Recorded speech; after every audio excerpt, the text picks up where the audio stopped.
تو 4 ہجری کی 5 شعبان المعظم کا دن تھا. نواسہ رسول جگر گوشہ بطول حضرت امام حسین رضی اللہ تعالیٰ عنہ کی ولادت بسعادت ہوئی. جب آپ کی ولادت ہوئی تو اس سے پہلے حضرت ام الفضل رضی اللہ تعالیٰ عنہ آقا کریم علیہ السلام کی بارگاہ میں حاضر ہوئی. عرض کرتی ہیں کہ اے اللہ کے حبیب، میں نے خواب دیکھا ہے کہ آپ کے جسم کا ٹکڑا کٹ کے میری گود میں آ گیا ہے.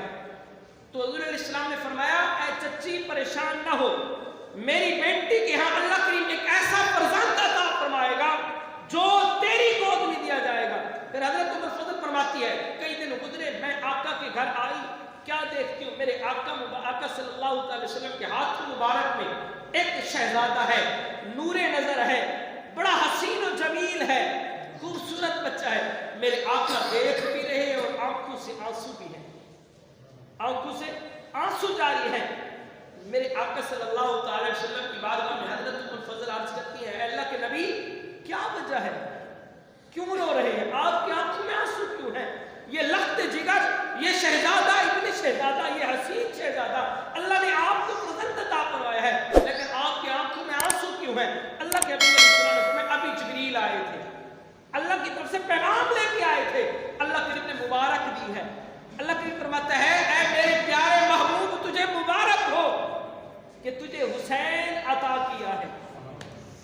اور ساتھ حضرت جبریل یہ بھی خبر دے کے گئے ہیں کہ فلانا دن ہوگا، فلانا میدان ہوگا، تیرے اسی نواسہ رسول کو، تیرے پڑھنے والے، کلمہ پڑھنے والے، نمازیں پڑھنے والے، اسی تیرے لخت جگر کو، فرزند رسول کو کربلا کی سرزمین پہ قتل کر دیں گے، شہید کر دیں گے.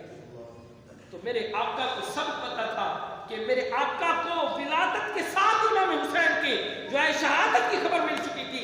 اگر چاہتے تو اللہ کے نبی علیہ السلام اللہ کی بارگاہ میں التجا کر سکتے تھے اے اللہ میرے نواسے سے یہ امتحان ٹال دے، لیکن کیا ہو سکتا تھا دعا کرتے تو امتحان نہ ٹلتا؟ ایسا کبھی نہیں ہوتا. لیکن رب کی رضا مقصود تھی، رب کی رضا پہ راضی رہنا چاہتے تھے. لیکن اللہ کے حبیب علیہ السلام نے کبھی بھی حضرت امام حسین کے امتحان کے لیے دعا نہیں مانگی. یہ نہیں کہا مولا میرے نواسے سے یہ امتحان دور کر دے.